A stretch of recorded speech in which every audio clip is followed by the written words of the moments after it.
Fishing Obsessed podcast. We'll be sitting down with a fresh guest each week. Someone who shares the same kayak fishing passion that runs through our veins. We're talking kayak anglers, kayak companies, lure experts. Heck, anyone who's got a story to tell about landing the big ones from a kayak. We're setting our sights on becoming the #1 kayak fishing podcast in the world. You'll get a chuckle, a grin, and hey, maybe even a belly laugh. Because we believe in the power of humor. But above all, we're here to educate and inspire. So, whether you're a seasoned kayak angler or just dipping your toes into this exhilarating world, join us on the Kayak Fishing Obsessed podcast. It's time to reel in adventure, camaraderie, and the joy of the catch. Here's your host, Darren Windle. What's up, you fish freaks? Welcome to episode number 138 of the KFO show, Kayak Fishing Obsessed. And tonight is going to be a banger because let's be honest, most of us go out in the water and we're guessing, right? We're picking lures, we're changing colors, we're switching spots, hoping to run into fish that are willing to bite. But what if we actually understood what was going on down there? What instead of guessing, we knew how bass think, how they feed, what actually triggers them to commit? Well, that is what this episode is all about. We got fish biologist Thad Moody with us, and we're diving into the science behind bass behavior, what they see, what they feel, why they follow, why they don't bite, and most importantly, how can we use all of that information to catch more and bigger fish? This is one of those conversations where if you really lean in, it can completely change how you approach fishing. And really quick, before we jump in, there are more kayak anglers on the water than ever before, but the safety knowledge hasn't kept pace. And the reality is most of the risks we face out there come down to decisions, reading conditions, understanding your limits, and knowing what to do before things go sideways. And that's exactly what we teach at KFast. It's a simple, practical system to help you fish smarter, reduce risk, and stay safe out on the water. So if you haven't already done so, head over to kfast.co and earn your certification today. All right, folks, let's dive in. The question of the week, and Wyatt, I got the poll down there at the bottom left, and everybody so far has pushed 1, which means yes. Do you still have a job? Where are you at right now? I'm in Texas right now. Where specifically in Texas? Won't tell everybody whether I have a job or not, but I am in uncertain Texas. Where are you at right now, physically? Population is now 86. You turned into a robot, Wyatt. I can't understand what you're saying. You turned into a robot. Well, when Wyatt was in the green room, he told me he was in basement. Yes, he was in his mother's basement. So, which made me think that he actually lost his job. So I don't know. He still has it. Well, so you are fishing the Bassmaster right now. Yeah, terrible service. Hopefully that'll come back. Thad, welcome to the show. So just got last. You know what? What's up, y'all? Oh man, Wyatt's having a hard time with the internet right now, so I just cut him off. And I know the way his face is frozen is quite hilarious. He looks wildly happy right now, so we'll sort of keep him in the happy space. Wyatt, you're going in and out, so if you can hear us, I don't know. We'll head over here to Mr. Thad Moody. Thad, appreciate you coming on tonight. For those who don't know you, who are you and what do you do in the fisheries world? All right, so again, my name's Thad Moody. Little background: I've got a bachelor's of wildlife fisheries and aquaculture biology. All right. I have a master's degree in conservation biology, specializing in fisheries. And currently, I build houses due to some government restructuring about a year ago. I left Mississippi State University. I was with our extension service. I went federal, and 6 months in, I got doged, as they say. I got doged, but I still work a ton with a bunch of youth fishing programs, some local fishing programs. I do a lot of speaking. I spoke at Mississippi State University about a month ago. Next month, I'm going to speak down at another lake for a conservation program. I'm one of their keynote speakers down there. So I still do a lot of education in the world, working with youth programs, and just getting people outdoors. That's always been my ultimate goal and always will be, no matter if I'm shocking a lake or swinging a hammer. All right. So now you're rocking building houses. Or Yes. did you miss not working for federal, right? Yeah, I've worked both as a state biologist and a federal biologist and at Mississippi State University. Yeah. And one thing I will say is, since I'm no longer bound by the higher powers, I can actually speak my mind and say what I truly believe. I do what I want. Yeah, before I'd get slapped on the wrist. I couldn't have a podcast when I was doing certain things, and if I did, I had to have everything I was going to say or talk about run through my uppers. You couldn't have your own personal podcast? No, because they still consider me as a representative of the university or a representative of MDWFP or stuff like that. That's a slippery slope. That can go far and wide. Anyway. Yeah, so I do miss it. I miss being on the water, stuff like that. But I will honestly say, building houses, I actually have a lot more free time to fish than I did when I was in fisheries or as a biologist. So how does one become a biologist? Why? So I grew up, strangely enough, from the time I was 11, I was on a job site building houses, crawling through attics. But I've always had a huge passion for the outdoors. Sounds like child labor. I'm just gonna throw that out there. I know everyone's thinking it. I'm just going to say it. Yeah. Well, I will say at 16 years old, back in the early 2000s, I was making like $17, $18 an hour. Dang, so bro. I was happy. Yeah, you were. But it paid for all my fishing stuff and absolutely loved it. But I've always just had this huge, huge passion for the outdoors. I wanted to be the next crocodile hunter. That was my goal. And I've jumped on the back of many alligators, whether it's study them or, during alligator season down here. And I've hunted them out of my kayak too. But I've just always had this huge passion for the outdoors. And fishing's always been my escape, my release. My mom actually taught me how to fish. Who taught you how to? She teach you how to jump on the back of alligators too? That's a story. No, she's not too happy about that. It's just I do a lot of spearfishing too. It's actually, I have myself tattooed on my arm when I went down to shoot a big grouper. And I do a lot of spearfishing. I've tangled with sharks. I was a bear biologist in Missouri for a while doing research that kind of led them to getting a bear season. So I've just kind of bounced all around, and now I'm back in Starkville with my wife. What do I even ask right now? Bears, alligators, sharks, largemouth life insurance bass, policies, crappie, life insurance policies, the most building exciting houses. thing after? It's a renaissance, man. I don't even know where to go. Hoover's over here in the comment, bro. It's Mississippi. There ain't no child labor. He ain't wrong. What was your question, Wyatt? He's back. What back. is the most exciting thing to go after out of all that?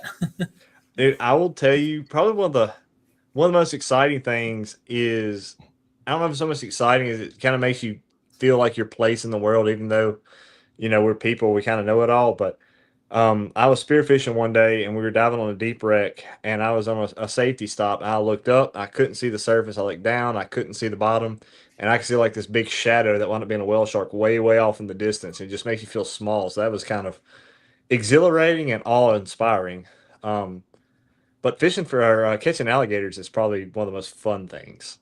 Yeah. Hoover and I have actually talked about doing a trip down Louisiana and all these places and going hunting gators. It's so much fun because in Mississippi, you have to spotlight them at night, cast on with rod and reel, and fight them in like that. So you basically throw out a hook, and then you hook them. You hook them, you snag them. You snag them. Mm-hmm. I mean, don't get me wrong. I've watched some. What's that? Shoot 'em. What is that? Oh, swamp people. Yeah, you can't do that in Mississippi. Say what now? I missed that. You can't do that in Mississippi. Actually, no. Okay. Well, wherever they're at. Were they in Louisiana? Yeah, they're in South Louisiana, but here you have to either shoot them with a bow fishing rig or snag them and snare them before you shoot them in the back of the head. Interesting. Huh. Yep. All right. So, how big of alligator did you jump on the back of? Why would you do this? I got so many questions. Study and tag and release and stuff, or is there an easier way than riding it like a cowboy? I'm so confused. How is you gonna put a tracker on them? I don't actually know, killed or something. I don't know. You got to release jumping them alive. on it is literally the last thing that I would do. But I've the biggest gator I've ever been a part of was over 13 feet. Okay.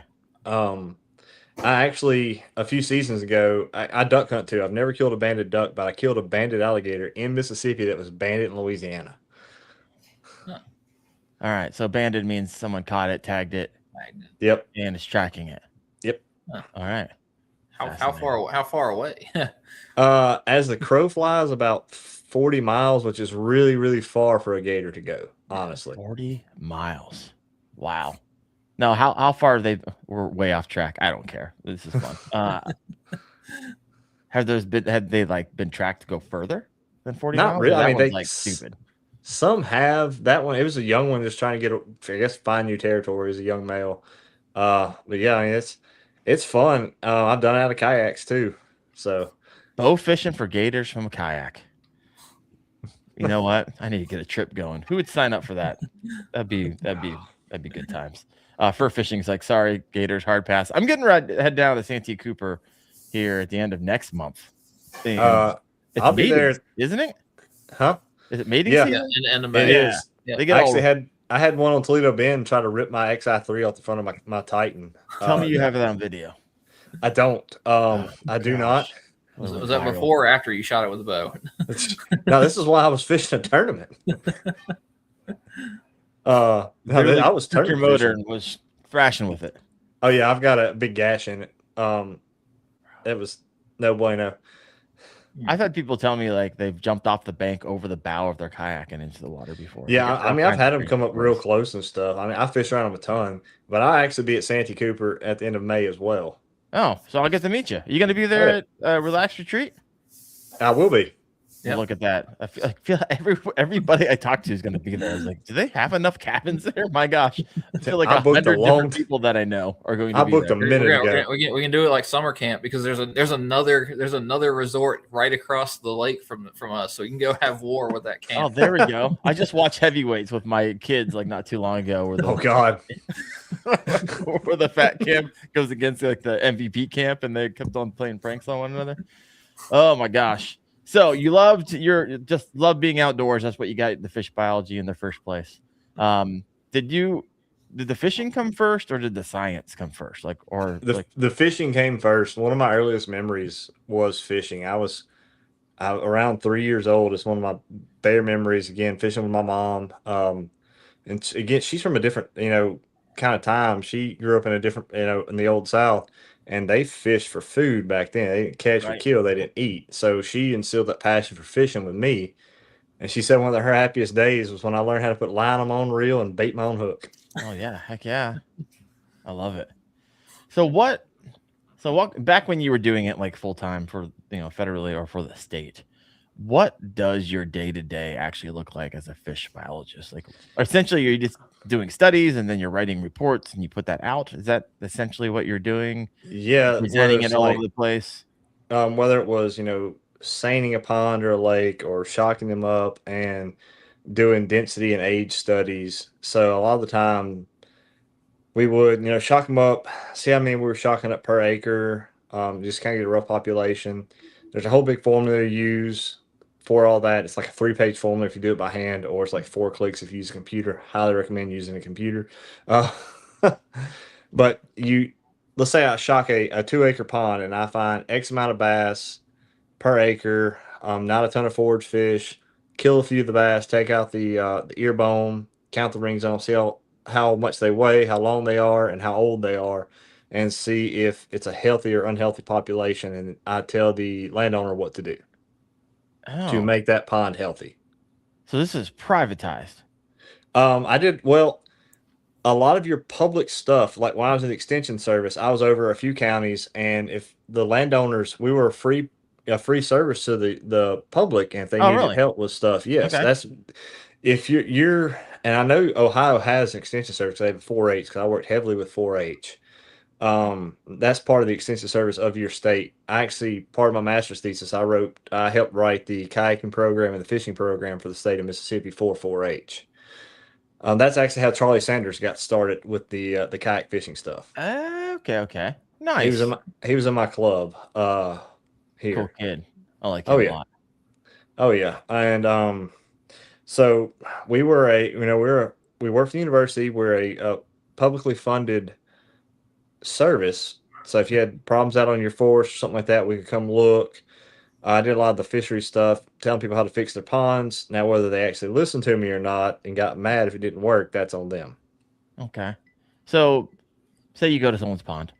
When you shock a pond, like how many fish are coming to the surface? Like how's that even work? Like I've seen the boats and they got like Little octopuses. yeah, they're all over the place and they're netting things and So basically, within a few feet of where the way the vultures works, it just stuns them and they float up real quick, and you have just a few seconds to net them. oh, before they regain consciousness. Yeah, they and take regain. off They again. just take off. What's really fun if you are underwater and you hit one of them big gators or something flying carp. That's always an adventure. Shock a gator. Oh, we've done it once. It was not happy. It was about an 11-footer. Oh gosh. I feel like you just need to run like cameras all the time. Your life sounds amazing. So No, I don't want to do that. What typically would you find? Is it just bass that are coming to the surface, or are you getting like catfish? Oh no, you get all your everything? you get your forage fish, you get your bass, your carp, stuff like that. And then randomly enough, in some of these lakes, it's like small ones, like 8 or 9 acre ones. We went to shock one, and the guy's like, "Well, I've got paddlefish out there." We're like, "There's no way. This is like an 8-foot." Paddlefish. Yeah, this is 8 foot deep. There's no way. But he's like, "Oh yeah." So we put out gill nets because they can sense the boat coming. They avoid us. Okay. So they wound up having a bunch of paddlefish in this pond on Mississippi State's campus randomly. It turns out a professor put them there years ago. Dr. Don Jackson. All right. So, Fascinating. So you take all this information. Hey, you're just doing. You take a few of them, you kill them, Yeah. and you use their ear bone. I think I've heard of this a while back. yeah, but- you count the rings like a tree. It's the most. You can kind of age them with a scale, but it's the most accurate way to age a fish. Okay. How would you do it with the scale? Like a you length or like a weight or what do you? What do you well, mean? with the scale, you Oh, still you put like it on- pull a scale. Yeah, you pull a scale. Okay. And what's that? Yeah. And you kind of it kind of has rings on it. You can kind of give a rough estimate, but the ear bone is the most accurate way to age a fish. Huh. Okay. So what's like? Now I'm kind of fat. Why do you get any questions about this? I'm like curious on the age of the average lifespan of a largemouth bass. Yeah, I mean, my thoughts are always like a 14 inches a year old and stuff like that. But I haven't gone too much into the science of it. I mean, I'm interested to get into the fishing in front of the shock boat. I want to know if you ever fished in front of the shock boat and then just gone through and shocked it and be like, "There's 100 fish here." I've fished a lake before, and then I was actually fishing one of the monthlies for KBF, and I saw the shock boat come. I was like, I knew the people shocking. I was like, "Can I just ride with y'all? I want to see what I wasn't catching," because I caught like some 8-9 pounders there. Well, they were and on a good day, and they were shocking up like 12s and 13s. I was like, Oh, wow. wow. Gosh, that's awesome. Oh yeah. All right, I forget what we're talking about. Oh, average length. Yeah. So, is there like generalizations on 1 year, 2 year, 3 year, 4 year, 5 year? When do largemouth bass typically age out? And like, Yes and no. So technically, they can have, like most fish species, what's known as indeterminate growth. They don't really stop growing until they die, or they're confined to their environment and their forage. So typically in Mississippi, a 1-year-old bass from fingerling to 1 year should be in the 10 ounce to 1 pound range. If you manage stuff correctly, in 3 years, you can have 3 to 4 pound bass in your ponds. okay, In Mississippi, as well as parts of Alabama and a lot of places throughout the South, it takes 10 pounds of forage fish per 1 pound of bass for that bass to grow. So if you got a 2-pound bass, they're going to need 20 to 25 pounds of forage fish per year to grow. And a lot of people don't realize this. So they keep throwing, I will preach this the day I die: eat more bass, kill more bass, and catch and release is the worst thing to ever really happen to fisheries. just keeps them all small. Is what you're saying? It does. You keep throwing them back and they keep reproducing. Well, that ecosystem has a finite amount of biodiversity and our forage and stuff it can produce. The correct term is just, I've gone blank on it, but it can only hold so much biomass. That lake can only produce so much biomass every year. So if you have 10 bass and 100 pounds of forage fish, you're okay. If you get 20 bass and they keep eating all the forage fish, and they're not having time to reproduce and keep going and going and going, those bass are going to be small, stunted, inverted stomachs, and you're just not going to have a healthy population. One of the big Instagram guys, the aquatic biologist, he goes real in depth on that. I've talked to him quite a few times. But in Mississippi, like I said, if you've got an 8-pound bass, you need 80 to 90 pounds of forage fish for just that bass per year.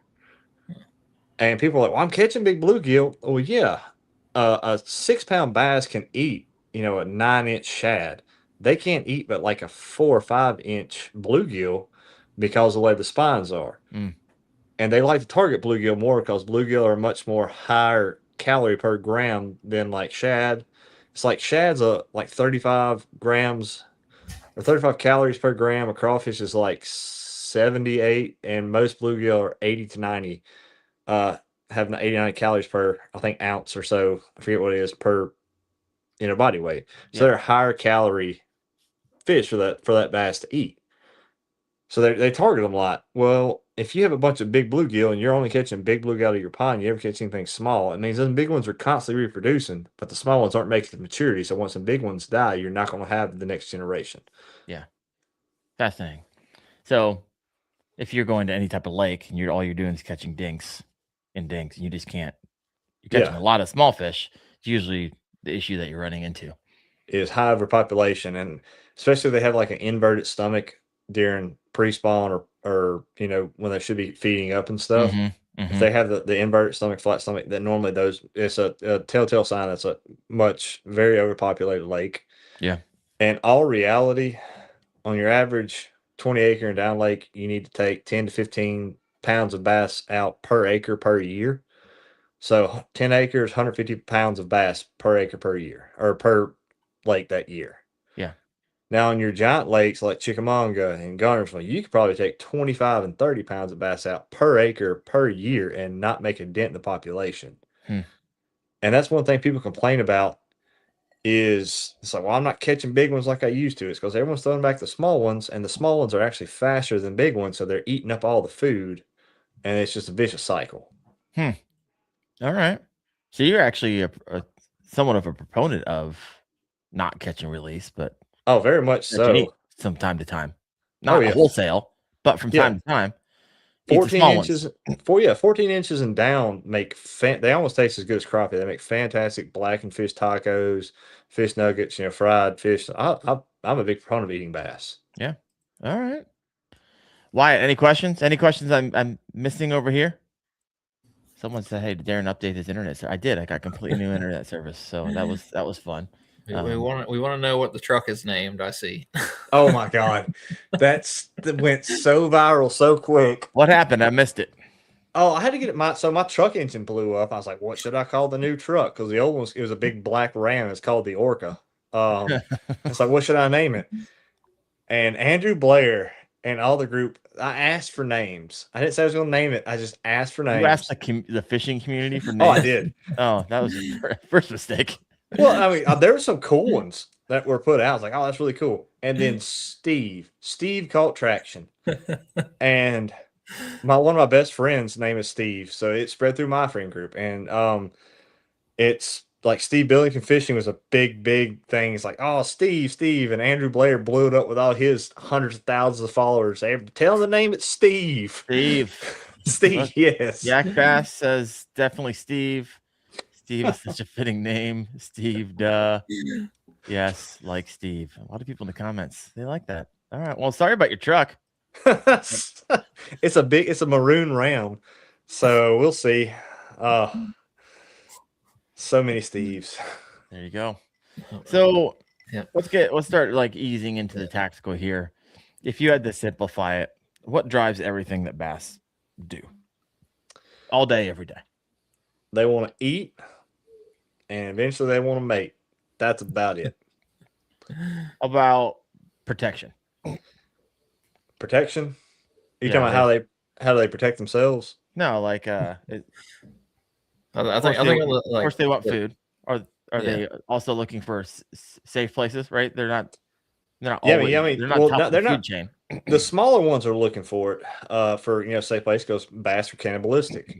But the big ones, they're just looking for ambush spots. They're looking for the best way they can get their next meal. A lot of times that's going to be ambush spots. There it is. So, do you think that this is? I have all kinds of like pondering questions. I have a fish biologist on the show tonight. What am I going to ask him? Do you think bass actually think, or is it mostly just instinct? No, bass are the smartest and dumb fish out there. Is the best way I know how to describe them. How my wife describes me. You're the dumbest, smartest man I know. Same. But I do think they are smart. I think they figure out a pattern. There's a study done years ago, almost like the Schrodinger's cat type study, or whatever, Schrodinger's dog, whatever it is. They flicked on a light with a dog and they hurt it. They made it feel pain. They shocked it. Mm-hmm. Third time they flicked on the light, dog flinched because he thought he was getting shocked.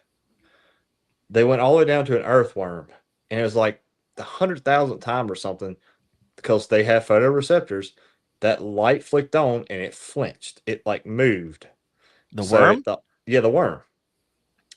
So I believe that bass had the ability to learn and adapt. And some of the biggest proponents of that is if they didn't, the same lures we were throwing 50 years ago would still be working today like they did 50 years ago. I also believe that they're very much adapting to the waves of front-facing sonar. And people say, well, they can't feel them. I got in the water one day and let my buddy shoot me with his Garmin, and I could feel it and hear it underwater. And I know if I can, that fish's lateral line is definitely picking that up on some wavelength somehow. And we've seen, yeah, I could feel it. You could tell when he turned it on and turned it off, and you were. Well, I could tell when he had that beam facing me and facing away from me. I could hear it underwater. Interesting.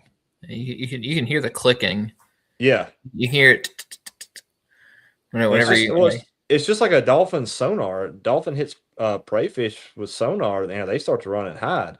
And I think these bass are adapting to front-facing sonar and not biting. And you can look at it, the studies; they're not biting nearly as much as they were when it first came out, because they've almost put in the correlation that I'm feeling something and it feels predatory, and I'm on alert now.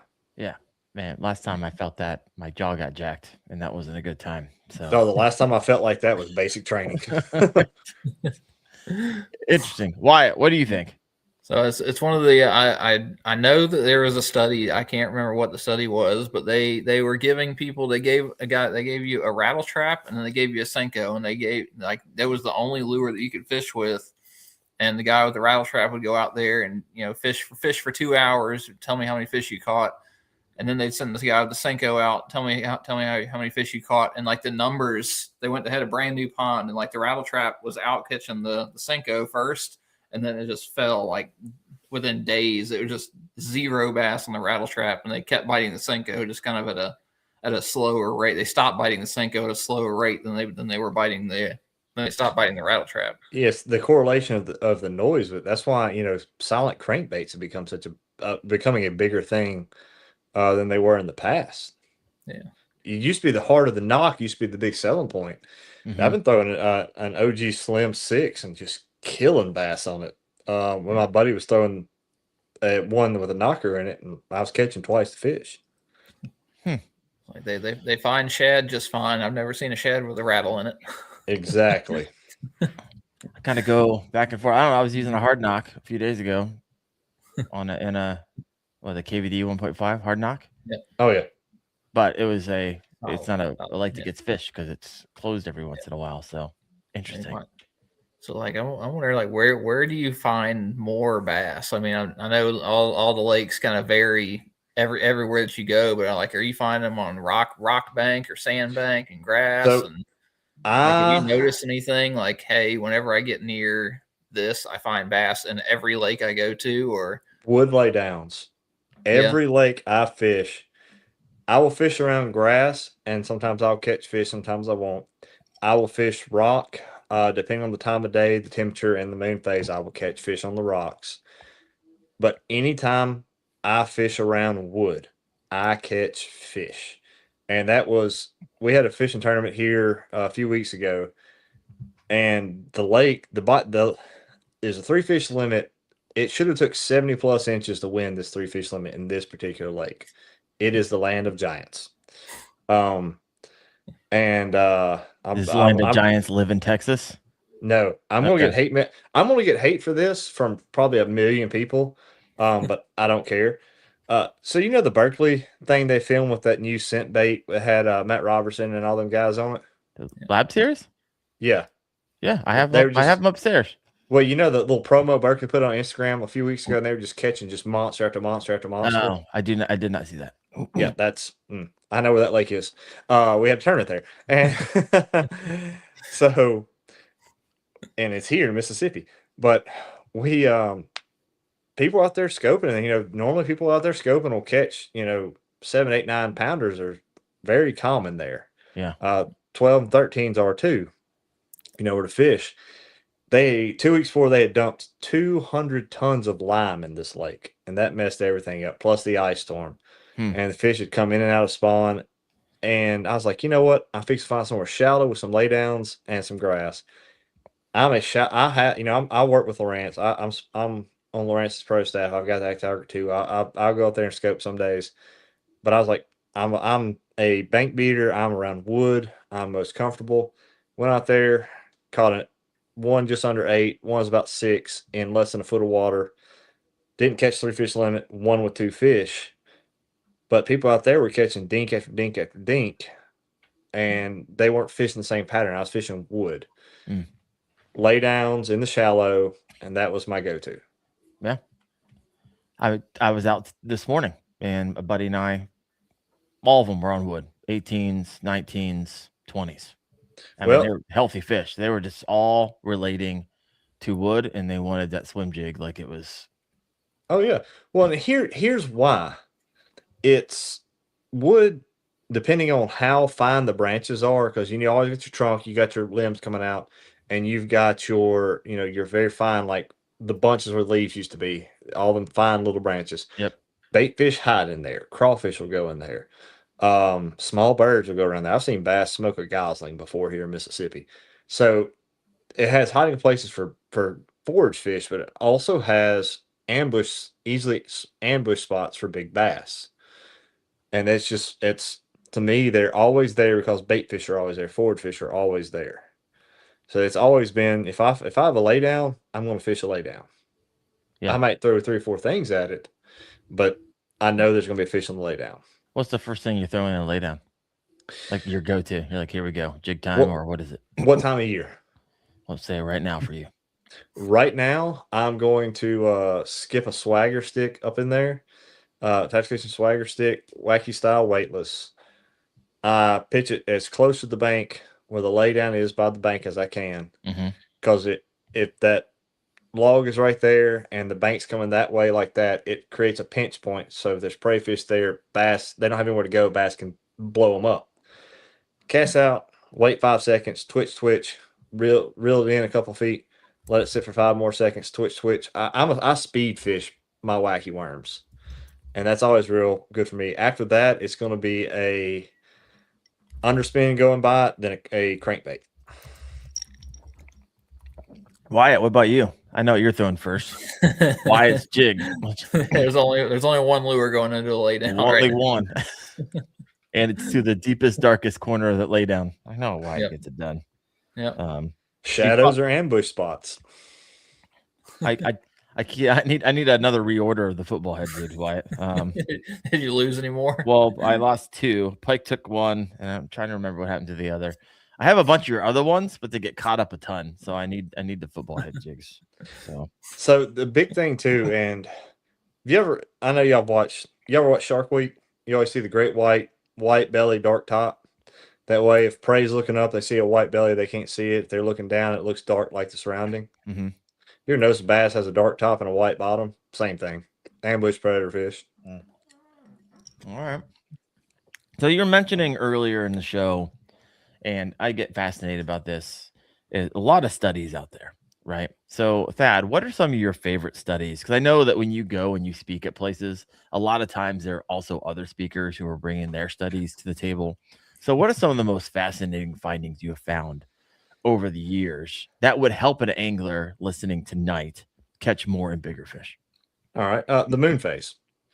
And people argue the moon phase. And people argue it for deer hunters. Mm-hmm. And there's been all kinds of studies that prove it doesn't really affect deer. It's true, in my opinion. But fish, it does. Okay. Especially bass. So if you have a full moon,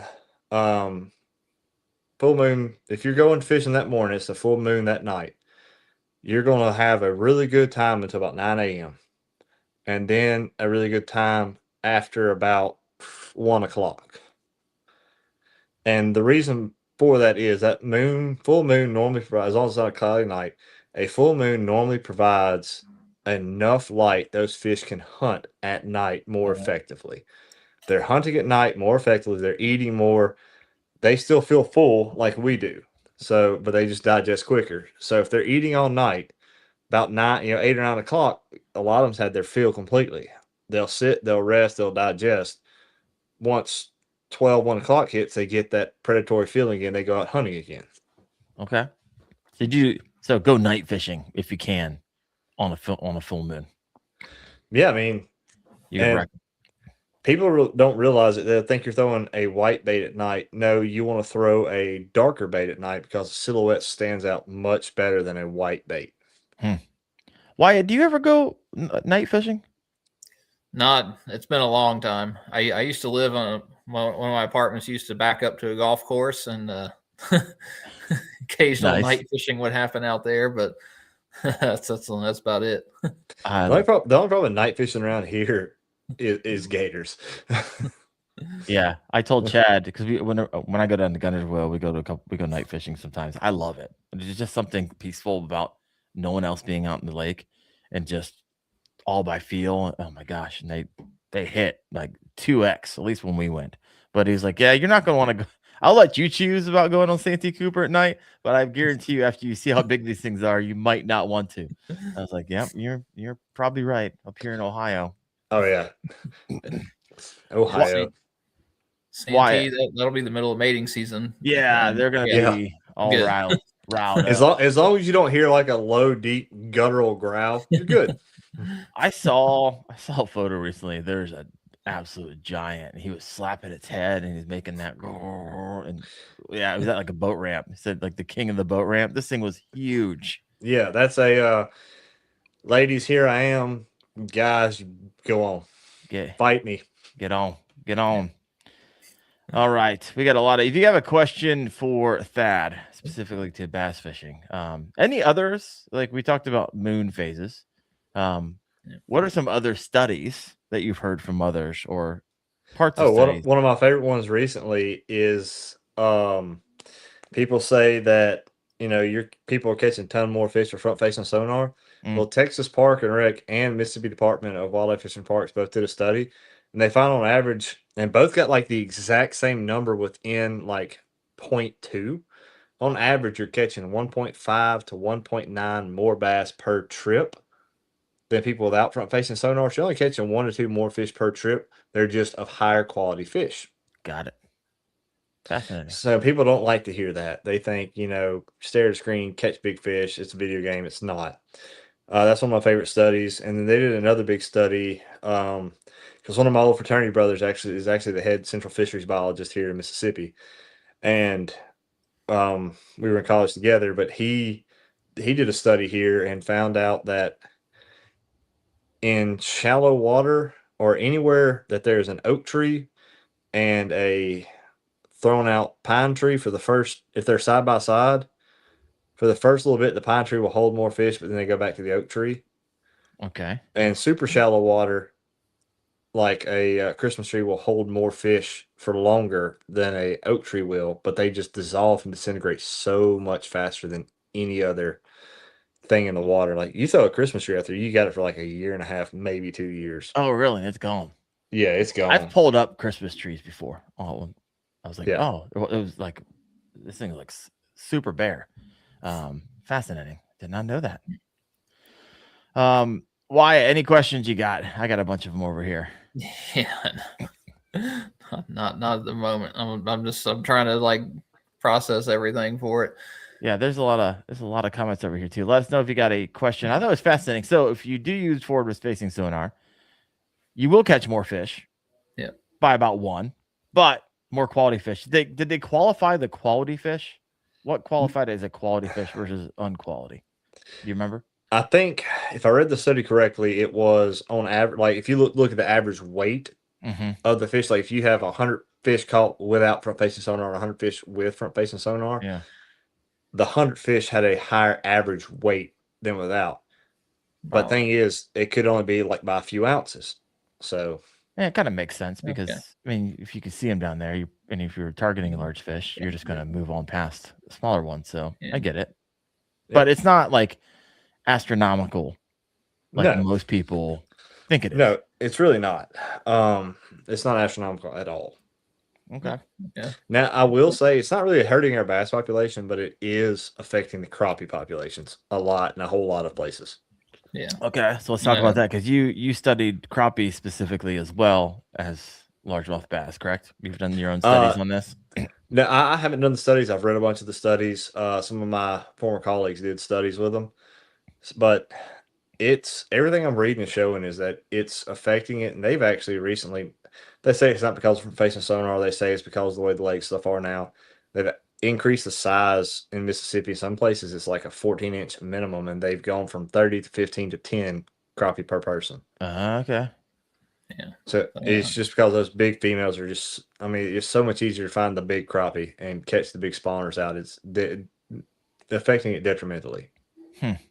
Fascinating. There's a couple lakes near the house in North Carolina. Like I used to go out to any brush pile and sit there and catch 14, 16-inch crappie, and now it's just every single brush pile is picked clean. Like there's nothing out there. Like the crappie masters when they come through Mississippi, and we used to have eight or nine of the top 10 crappie lake in the world, and like it was nothing for if you had 40 boats out there in these crappie master tournaments. You know, enough for like 8 or 9 of them to bring in a 4-pound crappie. And you just really don't see much of that anymore. So what's going to have to change specifically with crappie fishing before it's decimated? It's one thing to do a study, right? Yeah. I mean, and a lot of people will tell you to studying the effects of front-facing sonar on our fish populations, there's like, well, what do we know? Well, we don't know a lot because it hasn't been out long enough to have true studies and long-term comparisons done. Sure. Because it's what 19. It's been out since what 1920. Maybe a little earlier, 18, late 18. Yeah. Yeah, but it wasn't widely as used and available. 100%. Yeah, and there's not enough quantitative data out there currently to give true assessments of the effects on populations. What's an argument that you get in with all the time with people? Catch and release. Oh, really? Yes. You just always arm wrestling over that. Yes. And the easiest way I can lay it down for them is, all right, you and your wife and your kid have 2 pizzas and y'all get to eat that and you're happy and healthy. Well, all your in-laws and cousins and nieces and nephews come over and you still only have 2 pizzas. You're kind of hungry, ain't you? And they're like, well, yeah, fish are the same way. Makes sense. No, I like it. So catch and release. I'm sure you're getting arguments about forward-facing sonar, or people try to argue. Here's a good question for you, but really quick before we hop in there. 78 live right now. Thank you guys so much. Please hit that like button wherever you're at. We're casting to think 8 different places at once right now. Wyatt, we couldn't hear you at the beginning. Do you still have a job, my friend? Yeah, I know you're in your mom's basement right now. So you currently still have a job. All right. Do you think you're going to have a job next week? Is the question. Next week. Is your boss back? What's going on? I know you had some weird. He's back. There. I'm supposed to be there for Monday meetings, and I was driving this past month yesterday, and I'll be driving next Monday. So I'm not really winning brownie points on that. So. Have you gotten a text? Hey, we need to talk when you get back, or anything like that? I left for lunch and got a phone call within like 5 minutes. Like, hey, where'd you go? All right. It's not looking good. Why? It's not looking good. Yeah. You don't seem to care that much. I love it. We'll see. We will see. I was curious. Have you done like you've tagged bass? You've tagged them and tracked them? I've tagged a few in college. I think it's really cool the way they tag them. Not for the studies or anything. No, it was for studies. Okay. But that was 15 years ago, 16 years ago. I don't know if y'all were doing the like RFID tagging bass and tracking where they swim and stuff like that. They are in Mississippi. Again, my buddy who's the fisheries biologist down Central Mississippi is doing a big one on Ross Barnett right now. Yeah. He's doing a big study with that, doing the trackers. If you catch him in a tournament, report it. He wants you to release them. He's like, if you don't want to release them, you're not required to. Just let me know what the numbers and stuff say. So I mean, there's a lot of studies going on, and you have to get a lot of it's weird. You have to go sometimes, depending on some stuff, you have to jump through hoops because you're tagging a live animal that could cause it harm. So it's really effective in some ways. In other ways, people don't like it because they're like, well, I don't want to tell you where I caught it at. Well, we're not going to share the exact data point with the public. They caught your 7-pound bass. There's a bunch of 1-pounders. It's just going to say a fish was caught here. So I actually have friends who will go in Ohio and be like, oh, there were 6 7-pounders caught in this lake, and there's 15 6. In Ohio they publish all that. It's fascinating. They do. They have lake records at like every public lake in Mississippi. Yeah, awesome. And it's crazy because I've seen a lot of people shatter lake records and they just won't report it because I don't want more people fishing here. I get that, especially if it's your local lake. I get it. Yeah. Here's a question for you, Thad, and let us know if you have any questions for Thad. Let's go ahead and put question like in big letters, and so it can grab my attention because I'm not looking. I'm looking. It's really small, so make sure you put question on there. What's the biggest misconception anglers have about bass behavior? Or the top 3. You don't have to choose. I'm going to say the biggest one's going to be sore lipping. Oh, really? Yeah. There's like, that fish is sore lipping. They ain't going to eat for, a week. No, they're still going to eat daily. They get stabbed and poked by bluegill spines all the time. Okay. What do you think about Wyatt as a tournament angler? You probably hear this a lot. I hear it a lot when I pre-fish. You'll hear guys like, "Oh, I try to shake it off, or I'll catch a big one. I'll just move on. I'll come back the next day." What's your thought on it?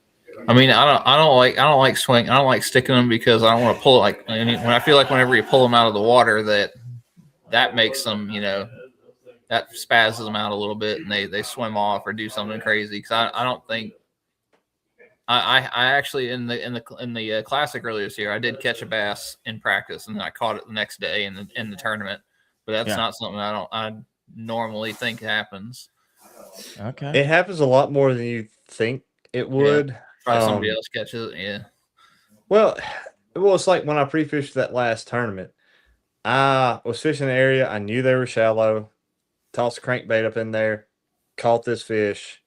Didn't get out of the water. Fought it for a while, let it go. Jumped 1,000 times.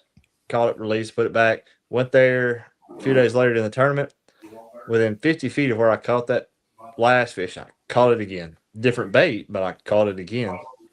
I mean, they still have a metabolism. They're still going to eat. Yeah. Again, I think the memory comes from they may not bite. If they hear that clicking sound, they may not bite again because they, that might equal pain, but they still got to eat. They still got to bite. Yeah. So do fish, here's another question. Do fish feel pain? Yeah, they feel pain. I mean, they feel pain. Their mouth area that we hook them on does not have a ton of nerve endings. Just like your thing of skin right there, your weenus is my favorite right there. You're going to get taken off YouTube for that. But I mean, you can pinch, you can smack. There's not a ton of nerves there in that fold of skin. So it's kind of like the same concept with that. Their nerve endings run differently than ours, where our lips and stuff are highly sensitive. Theirs is more cartilage and muscle, or cartilage and ligaments, versus what we have. So Yeah. they feel pain. Everything to an extent feels pain. I'm really glad like a bass doesn't like scream when I catch it or has some weird sound. That'd be terrifying. I feel really bad every time I do it. Oh yeah. Oh Yeah. my gosh. Oh, we got some questions over here. Yep. So I got a couple of them dropping in over there. All right. Here we go. From Mr. Dustin Fishing. Thoughts on bed fishing? For kayak fishing, I don't think it's really a bad thing. As far as bass fishing and bass tournaments go, if females on a bed and you take them off, put them, she's either going to make her way back, and they've been records of these fish going back like miles and miles and miles and miles, or they will find a new bed. I mean, they're not like us, that buck and that big girl right there. She's not tied to that buck bass or that bed. Even if she's laid her eggs and stuff already, she's normally just sitting there around there defending it. If she hasn't laid her eggs yet, she's just going to find another bed. Okay. So you're like, In my hey, catch, opinion. photo, release. You're like, from your professional fishing, you're like, hey, you know what? Good. Hey, if you're taking that thing and moving it 6 miles, probably not the best thing to do, but I mean, but they've been. I want to say one study found a fish that moved back like 25 miles. Cool. I've heard these stories before too, where you catch a fish, the next year they'll drop it off like 15 miles away, and the next year they'll go back, they'll catch the same exact fish on the same root ball, and they've done it like year over year. It's crazy. And as far as I saw this in there too, and as far as something else, I talk to people a lot, and they just don't ever want to hear it. Fish mortality in tournaments is a real thing. And it's like, well, I released that fish healthy. I know it's called delayed mortality, and this is what it is. It's the same in where kayak fishing only had on average, the studies show in our CPR tournaments, there's like a 20 to 30% mortality rate compared to some, five fish weigh-ins had up to 50% mortality rate. That includes delayed mortality. Like, well, I never see a dead bass anywhere. That's because birds, scavengers, turtles, other fish, alligators, muskrat, everything will eat a dead fish. And what that comes from is if you don't wet that, like even our catch boards, if you don't wet that board when you go to measure a fish and it removes that slime coat, there's a 50% chance you just killed that fish and gave it a death sentence in 2 to 3 weeks. Because with that slime coat removed and the high stressors, especially in the heat of the summer, it opens that fish up to a lot of fungal and bacterial infections. For that same thing, MLF, I think that's one of the reasons they give you a penalty if you boat flip it and it touches the carpet, because that carpet just kills so much of the slime coat. It's a penalty. And all the people you see them boat flipping big fish, and if you don't put slime coat back on that fish, stuff like that, that's a death sentence for that fish pretty much. So I've heard, and I've just heard it, right? I don't know where I heard it or if it was reputable or not, but that they regenerate that slime coat pretty fast. Pretty fast is a relative term. Okay, unrelative it for me. I mean, it's not going. It only takes one spore or one bacterium to get on its skin and get in that infection and stuff started. And that could happen in a day. It could happen. You think how dirty some of this water is that we fish in? How many people's dogs and birds have taken craps in that, just flying over, stuff like that. So it doesn't take long for that infection to start. The slime coat may come back over it. Sometimes the fish survives, sometimes it doesn't. Yeah. Well, it's like, did you ever see that zombie bass that I caught? That big bug-eyed thing? I did not. But I just subscribed to you, so I'll start seeing your stuff moving forward.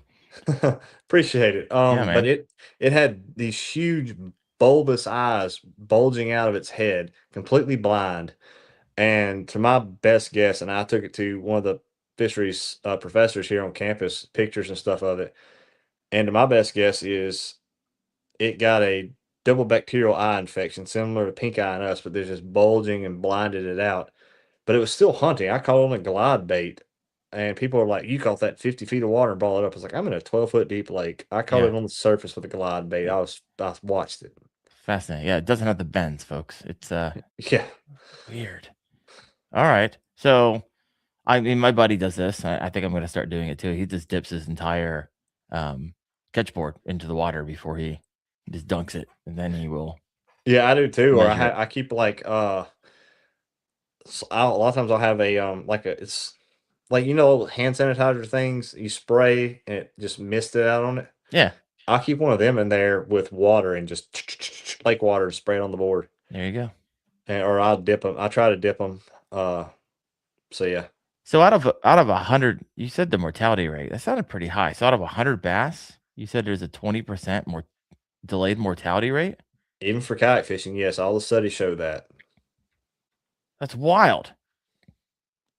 But you have to think too, that includes if you severely gill hooked the fish and released it and tried to go away, you gut hooked the fish, you wiped the slime coat out, all Kept it out kind of of water different too things. long. Yeah. Yeah, kept out of the water too long. It doesn't rehab good. There's all kind of ways, and even that fish swims off healthy. If it has no skin protection on it and it gets the infection, it's still a chance to die.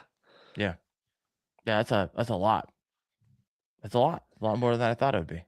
But the secondhand sort of that is we're not keeping enough fish anyway, so it's not really being a detriment to most bodies of water. Sure. But it would suck if you caught 6, 7 pounders. And, Yes, it does. Yeah. And I advocate for 14 inches down keep, because most of your bucks are 14 down. A lot of your males are populated. So the bigger ones are always considered your breeders. So I'm an advocate of 14 inches and down make the best fish tacos. There you go. Blackened fish tacos. Oh, Low Life Anger's got a question for you. Thanks for writing question in there, brother. Can the color of bass be defined by what the bass has been eating in their diet? Not really. Like a flamingo. If it has, I've never read or seen anything about it. Okay. But I wouldn't figure it would. I know that some shit, if they're big crawfish eaters, I know that, the shells and stuff like that contain chemicals and stuff in it that could possibly change the color of some things. But to my knowledge, no, the color of bass really depends on health, mood, water temperature, what type of season and stuff it's in, and what kind of cover. Okay. Interesting. Now I've heard this. There's all kinds of I've heard. Tell me what you think, because when you live in this world. But will a stressed out bass change color, like in the tail and stuff like that? I've heard this. You can tell if one's been moved from one lake to another because they start changing color because they're stressed out because they've been moved so far. So the stress, yes. I mean, you can tell if a fish is high stressed or not been in a good live well by the color of their fins. Okay. But if you see bright red fins, that fish is high stress. It's not doing good, and it's overdosing on ammonia in the water. It's not got a good filtration system in it. Okay. So, all right, fascinating. Good to know. Good to know. All right, here's a question coming in from Nathan. Nathan says, do you think programs like ShareLunker in Texas help more than they hurt fisheries? Once the place gets posted, the fishery just gets hammered by anglers. Yeah, it's a double-edged sword. Yeah, it gets hammered by anglers trying to catch another giant fish. Yeah. But also, you're getting a fish that has so they call it fitness. If a fish is healthy, gets big, and is able to reach maturity and reproduction size, especially to these large ShareLunker type fish, that fish is considered to have high fitness. Okay. And it normally means it has good genetics. It's probably been caught 1,000 times. It has a higher resistance to a lot of these bacterial and fungal infections. It has a higher survival rate. It's got better hunting properties to it. So it's an overall better quality fish. So taking the genetics of those fish, while yes, you're removing from that lake, but that fish has dropped 50,000 eggs a year. Mhm. Not really, but like probably 10 to 20 a year for years and years and years. So there's genetics are still in there.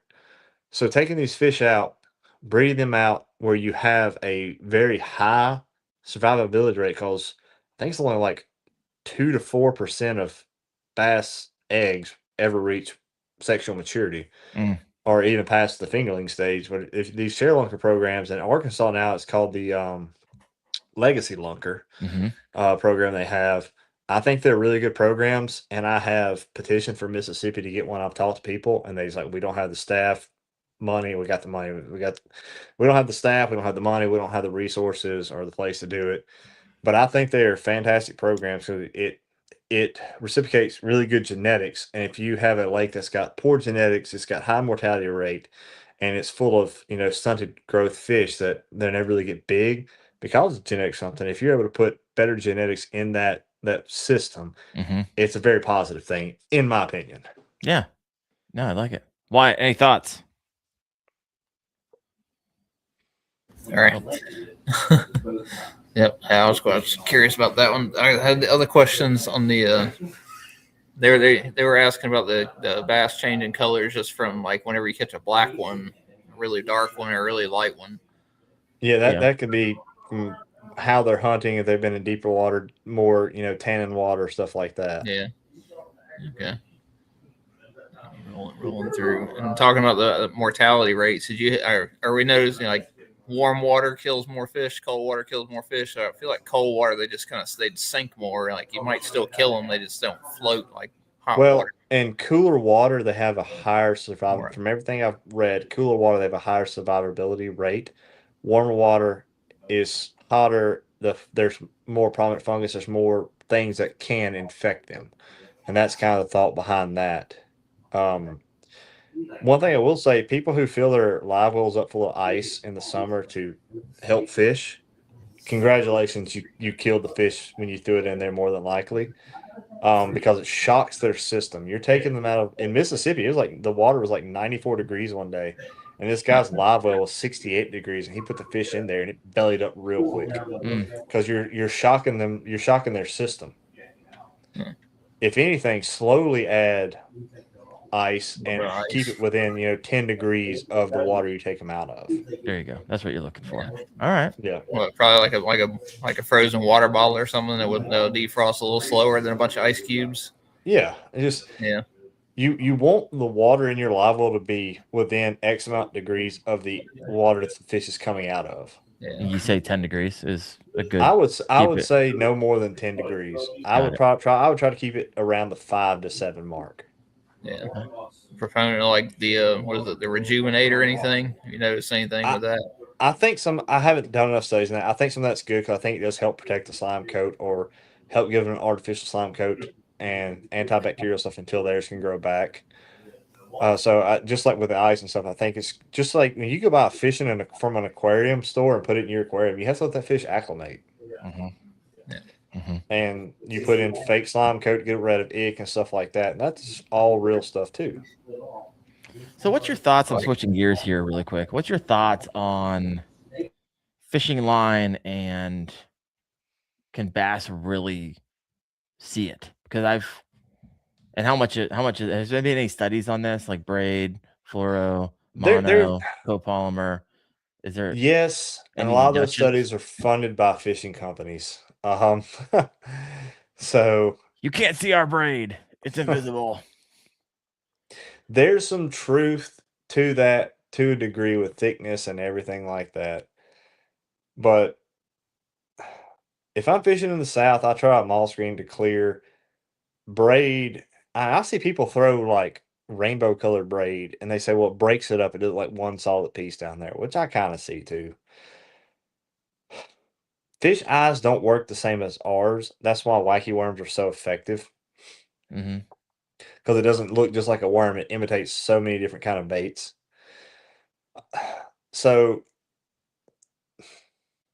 yes, if I'm fishing Lake St. Clair or somewhere up there with that, gin clear water, I'm probably going to throw a clear line just so it's one less thing that they may see.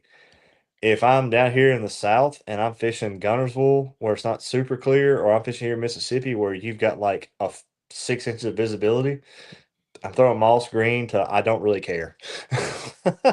Fish are going to bite it. But there hasn't been any like studies outside of funded by the companies. There's probably been some college students somewhere at some university who've done some studies on it. If I had to guess, it's as far as their graduate program or capstone programs, but I'm currently not aware of any. Okay, interesting. Yeah, I believe they see it. I'm just not quite sure how much it actually affects hits. I don't know. It's fascinating. All right, I'm like you. If it's half the water I fish in Ohio, doesn't have a lot of visibility, so a lot of times I just go straight braid. What are you laughing at, Wyatt? He's over here. chuckling about something. He's got like a party in the basement. There's a lot of people down there right I now. I had to move out of the basement into the living room. So How many people are in your mom's basement right now? That's crazy. How many people are in the basement here? Six. Six people in the basement with one and a one podcast. incoming, or 5 with one incoming. Tell them there's 72 of us now. 70. There's like 80 of us in the basement. I love it. What do you think anglers are overcomplicating the most when it comes to bass fishing? You get a lot of conversations about this, and so something they talk about, worry about, but probably shouldn't. Oh my God, leaders. Oh, really? All right. Yes, I don't have a leader on anything I throw. Not a single bait. Straight braid. Straight braid. My wacky worm's got 25-pound braid on it right now, and I've caught dozens of 8+ pound bass off of it. The only time you will ever see me tie on a leader is when I'm saltwater fishing, because I go from braid to like 50-pound mono for the stretch and pull, and it's with a swivel on it, or I will have it catfishing sometimes. Mm-hmm. And that's the only time you really ever see me with any kind of leader. I know people are like, my FG knot will never fail.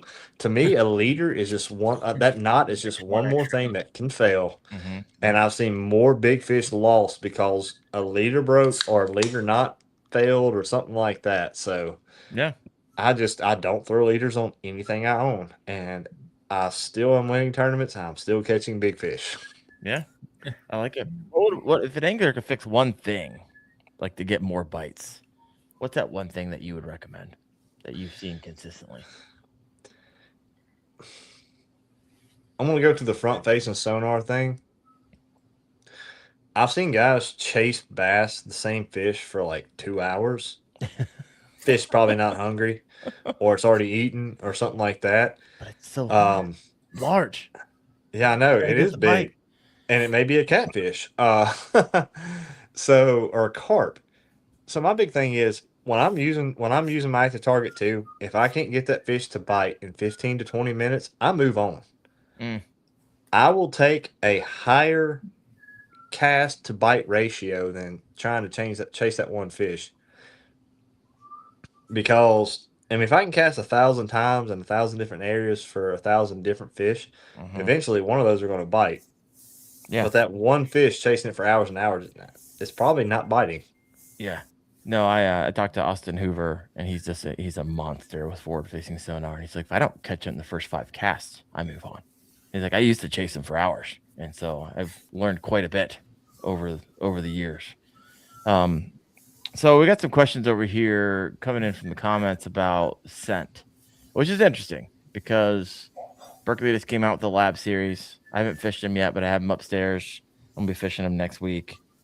What's your thoughts on the effectiveness of scents? Have you seen the lab series? Have you dug into it and learned about it at all? What are your thoughts on that? Yeah, I actually talked to Matt Robertson about it here when they had the Elite Series in Columbus Lake here a little bit. And I've got some chartreuse garlic scent stuff, and I've got some crawfish scent stuff. I think the scent becomes more effective if it's really, really dirty water.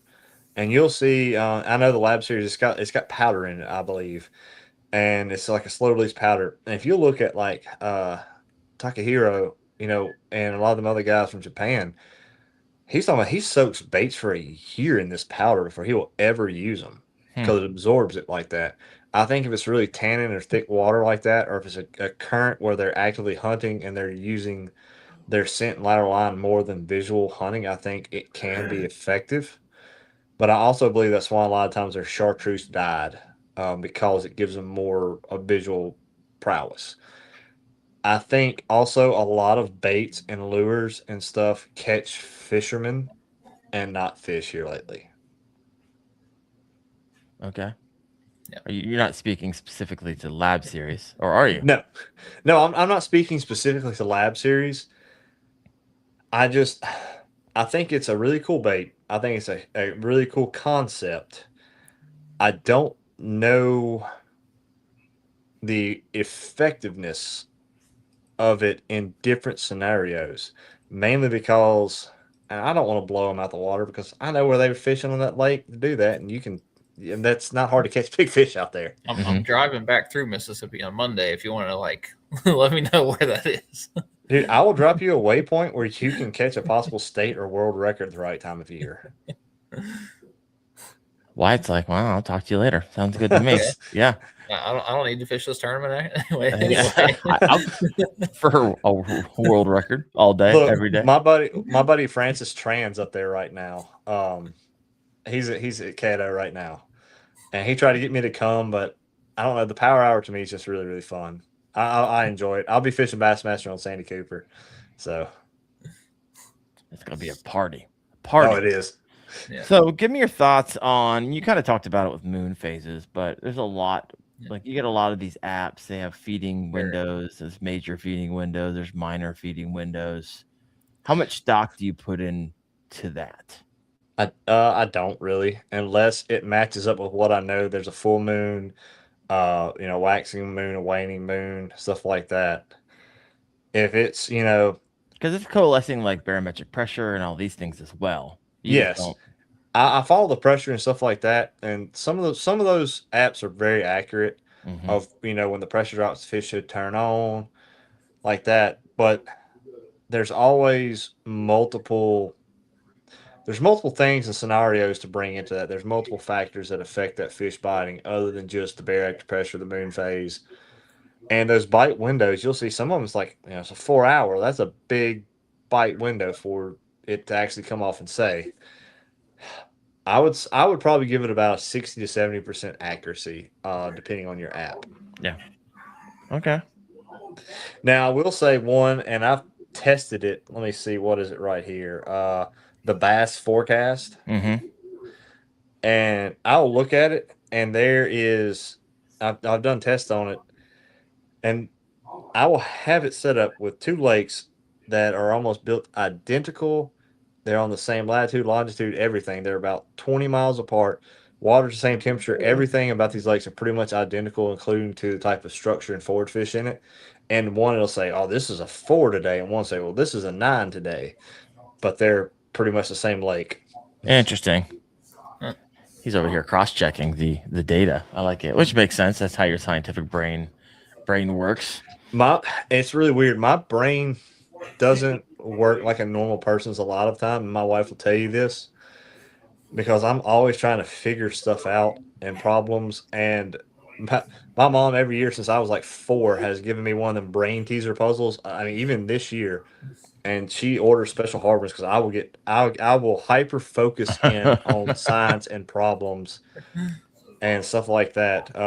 I coached the national 4-H rifle team a few years ago. We was driving to Nebraska, and I was listening to a podcast, a lot of the science stuff about fishing, and the guys around the car were like, "Let us listen. We like to fish." And they turned it on, and within 15 minutes, they're like, "Oh, put your headphones back in. This is awful." But I'm fascinated by that stuff. I'm fascinated by the actual science behind it. Yeah. Do you follow the Science of the Strike guys at all? I do. I've watched some of their stuff on there. Yeah. I've enjoyed having them on. It's kind of fun.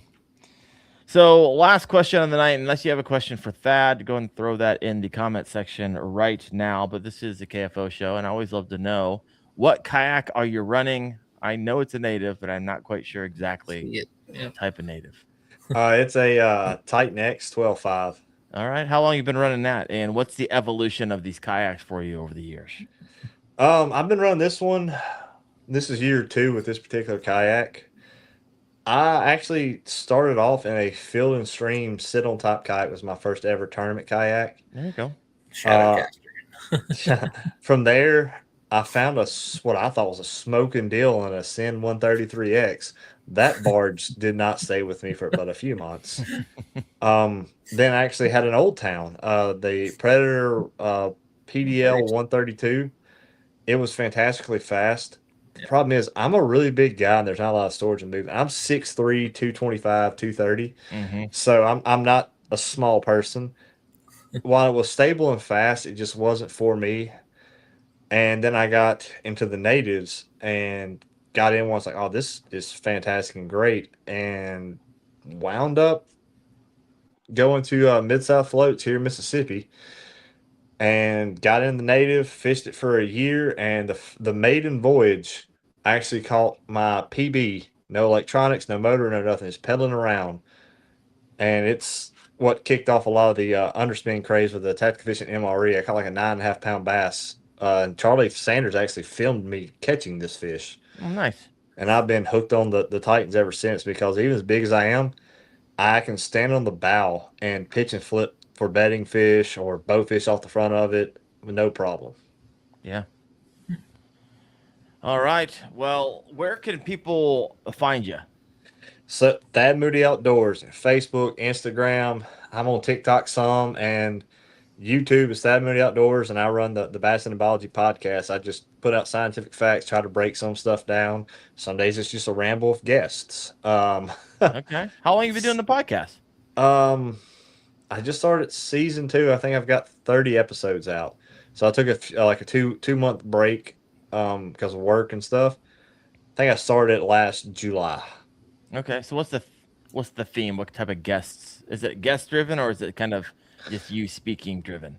It's more is I pre-recorded. It's just talking. I broke down front facing sonar studies.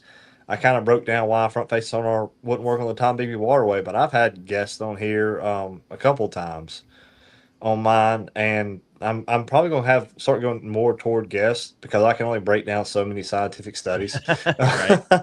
And even I don't like listen to myself talk that much. So it's more of a try to teach something, try to learn something. Since I do work with a lot of youth programs, a lot of them watch my podcast as part of their lessons and stuff because their organizations want to learn something, so they'll tune me in or I'll film something for them. Right on. Well, Thad. Well, quick. Wyatt, any closing thoughts? Any last questions for Wyatt? Thad over here. Not at the moment. Right on. Well, Wyatt, you're fishing tournaments weekend. You pre-fishing right Tournaments now? weekend. What? You pre-fishing? Have you been pre-fishing? I was out there today. Doing it good? I hammered every 16 and a quarter inch fish I could swing on out there. Eliminating water, my man. You start going like, if I catch 5 16s, maybe the next one will be a 19 and 20. And then I'm like, well, I've caught 10 16s, and then I've caught 12 16s. I'm like, surely something has to change.